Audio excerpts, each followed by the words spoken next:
And you wouldn't expect the Jamaicans necessarily, but I'll tell you, they're conniving.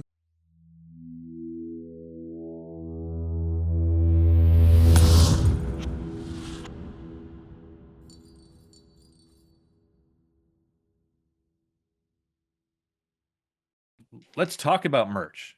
I hope you've Let's do got something merch. for it. You have become the king of merch, and I want to steal all your ideas on this in particular. So, um, what is so? And maybe a good way to start this conversation is I was listening to some podcasts the other day, and not author podcasts, not podcast, but more like news, political things. And there was a lot of conversation about like everything is merch now. Like whether you're writing books or whether you're running the government or whether you're running a college or running like a yoga studio, like whatever, everyone, it's all merch. Like we're all trying to sell so much merch. People are buying merch. um what is the deal with merch? Why do we like it so much? Do you have any idea about this? I think it's a great way to express your fandom for something, your passion for something. I'm trying to think of what I've got left in the closet, t-shirt wise. I've got a shirt from my favorite band. I've got some shirts with some book. I've got a couple Hitchhiker's Guide to the Galaxy shirts, stuff like that. Um, I think it's become a necessity for artists in a lot of ways, with especially with streaming music and stuff like that, where the music, the recorded music has very little value, so it's all they've got to make their money in live concerts and T-shirts and vinyls back and special edition vinyls back, and I think it's a way to offset the dilution of value that we see due to the digital distribution of everything. Well, it's interesting. Like something you said kind of resonated with me in that I used to work in marketing for performing arts organizations, and part of the things when you're working at like a theater, an opera company, or a ballet company, or whatever, is there used to be a time where people would really put a lot of value on playbills, like the actual programs, and people still do for sure. Mm. But we've gone so digital. The question always is like, how do we replicate? Like, it would be so much more efficient for these nonprofits to put everything digitally, right? They don't have to pay for the printing of a playbill every time. And why can't we do that? And part of it is, well, I want the playbill still. I want the program still. I want this thing. And most people don't display them, but they like having them for some Hmm. reason, right? For whatever reason, for putting in a memory box. Maybe some do display them. Maybe just some throw them away, but they're like, I saw this and I'm holding this close to my heart and I feel it go away. But there is something with merch where it's like, it may be the same kind of idea where it's like, I love this book or this podcast or this whatever. I can't have an actual piece of that, but I can have this tangible thing Yeah. and show it, right? It's, jumping off that, it's actually really interesting. I'm sure you've been to the bookstore lately and you've seen all the fancier and fancier editions of the popular books. And I'm seeing this on Instagram too, with especially the Night Circus for some reason. Is I don't the Folio Society is a group that's Yeah, like promoting this. that's Have you one. seen this? Yeah, the Folio Society does a lot of special editions of things, leather bound stuff. There's Yeah. there's people, there's a whole corner of TikTok and Instagram that is just bookshelf reviews, and it's just people redoing their bookshelf with these wonderful, beautiful books. And I mean, but you're talking painted edges have come back in, foil covers, Oh stuff like wow. this. And the way I've heard it described, and which is most interesting, is like people will get they'll buy the ebook and read the ebook or listen to the audiobook too. And then they want their trophy copy for their shelf. And they want that representation of the book they love and read sitting on a Boy. shelf. So I don't I know if they hate how have much I people like that over. term because that's it's good and I hate it and it's I love great it. and I'm gonna Yeah. use it. Well, and that's, it's I'm the kind of person that I can't throw away a book. I've got bookcases and book you can kind of see a good stretch of some of them here. If I've bought a book, it's on the shelf. I can't throw them away. And I don't know, I don't have people come over and go, look at that. Stop, look, it's just, but it is, I can look at it and I feel good about it. I've seen a meme going around online where it's talking about like, you got to think of your bookshelves like a wine room, right? Like you're Mm. not buying the book to read now. You're not buying the bottle of wine to drink now. You're buying it to have for when in the future you have a taste for that. It's there to go grab. So and the more it's the more I think we've moved away from physical stuff, the more you almost want physical stuff to represent what you love. I've seen, people wanting to bring a big call for owning physical media for DVDs. They can't take this away. They can't edit it and not tell you. They can't, there Well, I maybe mean, there is we've something to that. seen that with vinyl, obviously, right? Like it's Hmm. been huge for the last decade or so. And I'm thinking as you're saying this, like it's interesting. I have displayed up here. You can't see it, but it's up here. My highly prized comic books. Hmm. I've got the first appearance of Black Panther is up on this wall. That's not a comic book you should put on the wall, right? But like that's something you should like put in a vault somewhere. But Hmm. it's here because it's to me the point of owning it is to share my enjoyment of that with other people.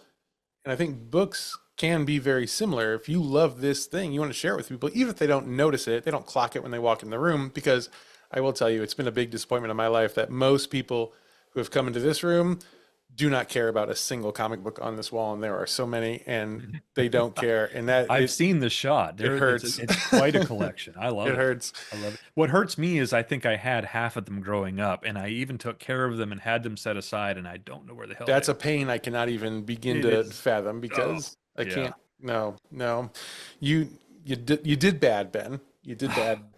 I know. Um, but there is, I mean, there's something so special in, you know what, I have this and it's for me. And someday someone will come into this room and see this bookshelf or this wall of comic books and they will so appreciate it. And then I will feel so good. And I do have like, kind of bridging this gap between books and comic books. I have a couple, mass produced like graphic novels and kind of collections of things that because of stories we don't have time to get into. Like I have one signed by Stan Lee, and the book itself is worth nothing, but it has Stan Lee's signature in it. Hmm. One of them is also worth nothing, but it has Jim Lee has a signature, and then he like sketched Batman, and like that is something I can pull out and show people, and it's really cool. So the tangible thing is so important, and I'm really glad it's coming back. I don't know Me if the, too. Me too. Yeah, it's neat. It's even having that availability. Like I said, I've got a T-shirt from my favorite band. The shirt's only it came out last year. It's a newly designed shirt, but the band they've reunited like all older bands at this point, but they'd broken up 20 years ago. But there's new fresh designs for people that like this band. There's a lot of and I think a lot of that too, and I think the parallels between the band and the author are tremendous because it is a way to support something you love.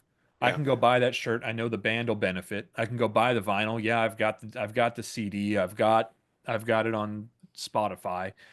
But buying the vinyl is great to me to have, and then I know it supports them as well. And with the author too, I mean, like we know how long it takes to write a book. It takes quite a while, and you can't sell it more than well 3 times, I guess. Print, ebook, and audio to the really awesome Always on the fans. lookout for the fourth one though. Always Exactly. I on the mean, you, lookout. you sell it once and it's there, and so there. It's a nice way to support an author you love too. And it's funny. I listened to growing up. I listened to some bands that I think have since become very influential. But back then, you were kind of picked on in the schoolroom for like, that's what? I've never heard of them. But you wore the shirt for the one person that might Right. recognize it, right? Like, I Yeah. know what that's from. You're Yeah. awesome.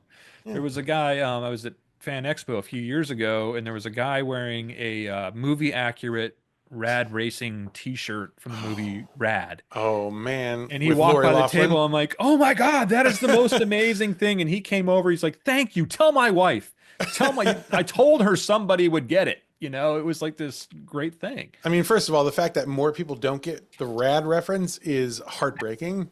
Heartbreaking. But yeah, there's something like that. It helps you find your tribe, it helps you find your people.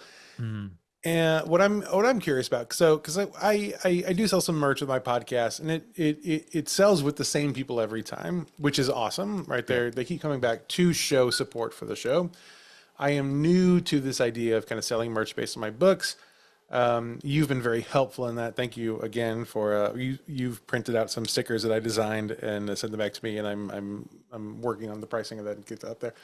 But I'm really excited to kind of roll this out and roll all my ideas out. But you have been doing merch for a long time, so I would love to hear your thoughts on like what has merch done for you in your sales, certainly, but also just kind of your brand, and has it changed the way you think about writing books?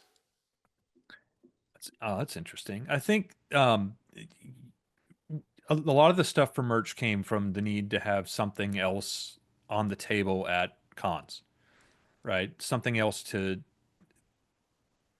not to make the books look bigger, but to it almost enriches the world, right? So like it's like if there's a sticker that's related to this, or if there's a shirt that's related to it or whatever, it feels like a bigger thing. Uh it just makes it feel richer or something like that. I mean, it makes for a better display, certainly. And a Well, you're lot kind of the, of world building in the real world, right? it is, and I think when you're at the show, you're trying to break out, you're trying to stand out at a con on a table, and we'll talk about that definitely how to set up your table and stuff like that in the future. But you're trying to stand out, so we were trying to put things on the table that would like get people's attention. Colorful stickers are a great way to do that. They're fun, they're cartoonish, they're whatever, and in doing so, what I didn't want to do was just make a sticker of the cover art. Right. I Right. think that's the default. And I don't like I've mentioned this earlier. I've got a couple of Hitchhiker's Guide shirts. I don't have a single one that has the cover art. I've got one that says "Don't panic," and I've got another one that says "It's the heart of gold." Right? It's the ship name. When you see a lot of And those, like with like the planet like sticking its tongue out and stuff, but it's not the full cover. but it's just the This, graphic, right? It's yeah. not like the cover. And I think a lot of people just get the cover art put on And or I'll say whatever. Barnes and Noble leaned into the cover art as merch, and we all know what happened to Barnes and Noble. So, Yeah. Yeah, they're no longer with us. No, wait, no, they're better than ever. oh wait, shit, they came back. Oh, okay, bad example. I don't have any of that though. I mean, some You're of not Harper Lee, so yeah, some of that is nice stuff, but as far it makes for a good poster on the wall, but it's like a sticker and stuff like that. Like we started pulling some lines from the book that were well received, and what we found early on was one of the lines we pulled from the book worked whether you knew the book or not, and we were starting to sell it to people that didn't even want the book. Like they just started like, I want that sticker. I'm like, what's from the book? I don't read. I just want that sticker, and it's I think there was a lesson in that, and I think a lot of the merch we've designed since then has been you can be a fan of the book, or you can go, that's a funny sticker, that's a cool looking design, that's a whatever. We have one that just says "Have a great apocalypse," and it's a smiley face, but it's like kind of a like punk post-apocalyptic rock raider kind of yeah. looking smiley face. That works whether you've read the books or not, and I think you have to kind of find those things from in the books to make into merch. And like another example, this isn't from a book, but like the Tommy Boy. I had Callahan Auto Parts T-shirt, and that's great. That's that subtle reference that someone out in the wild is going to go, "Oh my god, I love that," and Right. everyone else just you're part. You become a I'm part also of at that least world. 40 years old. I love that. Yeah, yeah. It's a lot of gray-haired guys I meet. But I think taking pieces of the world and bringing it, pieces of the book you've created, and bringing it into the world in merch is a great way to, yeah, it's world building in the real world is a great way to do it. And then the other thing we've done that worked really well was we wanted a big display piece, like just a really impactful display piece, and we started putting the book series in an ammo can and packing it with these stickers and stuff like that, and that has been tremendous for us. We figured it was great to have at shows. We never thought it would do well online, but it does really really well online. And I think because it just is another way to tell people what the books are about, Yeah. and what the books are like. In that version of your collection, that's something I think we could talk about in a future episode, because I have a lot of questions that I want to, again, steal your ideas for. So I think that could be a whole future video, because it's you've done such great work there, and I'm so envious. And I've been thinking so much since you kind of released that about like what is my version to that, and I still don't have an answer, but I have some kind of different ideas based on your idea, and so we have a lot to get into there. So we'll tag into that in some of these future videos here for Well, sure. that goes back to that it's the trophy edition, right? And I'll get a lot of people going, I found the audiobooks, I love the audiobooks. I need this for my bookcase. I need this for my house. I need to have this on the shelf. Yeah. You know, and a lot of the people that bought it have it's not their first time with the books. Like they've either read it, they listened to it, they're like, no, it's their trophy edition. Well, and it makes sense. Like I have a leather bound copy of Hitchhiker's Guide, which I've never opened, never once opened the cover. Mhm. It's only on the shelf, but I've read the whole series, just not there. And that's there for me, if no one else, to be like, that's an important book. I want it to seem important on my shelf. Exactly. Exactly. Yeah. Yeah. But I think I'm going to hold it up. So I don't know if you don't have it handy, but this is the sticker. Thank you very much. That is the monkey bomb from Apocalypticon, the thing that causes the end of the world. You can't see it on this video so well, but it's a little Jamaican flag there because That's because you're talking. Yeah, he's on there. It's on the tail there. Yeah, you can see it. and you wouldn't expect the Jamaicans necessarily, but I'll tell you, they're conniving, and Well, we're going to find out more about them in book. What I love about this is it's exactly what I said. Like this is a part of your story. This is right from the book, and people that have read that would know that. But at the same time, it's just a really cool sticker. And my kids also were like, "Give me one of those." When I was making them, when I was printing them out for you. So That's awesome. And I hate to say they haven't read your book, but they were like, "I love that. That's cool." And it's something that's fun even beyond the knowledge of the story. Connecting with the youth in any way is very exciting, and thank you again for printing those off for me. I'm really excited about that because and part of that story too is like I wrote that 12 years ago or whatever, and I had no idea when I wrote it what a monkey bomb would look like. It was meant to be a bomb shaped like a monkey, and I thought I'll never have to worry about the actual design of this. And then like people started asking like, what does that look like? And so eventually I came up with this, and I'm very happy with it. It looks somewhat like a bomb, looks I think somewhat more like a monkey, and I love it. It's great. It's so silly. It's so ridiculous. And you're right. It doesn't have to be connected to the book because it's actually like you don't actually ever see the monkey bombs in the book. Actually, they're talked about, and it's not kind of part of it. I mean, a But monkey bomb works within the story or just out in the real world. yeah, And yeah, it's just that, what's this thing? But it piques that curiosity too. And if you're doing a show, have a stack of them on the table. What is this about? And you go, oh, let me tell you about where that comes from yeah, exactly. and why people look at me funny, Yeah. So Well, there's lots more to talk about merch. I think want to talk about like how to how to price merch. How to like pick the things like the items that you put your logos on, your designs on. So there's a lot of time for that. We will get into that at some point in future episodes of A Billion Bad Ideas.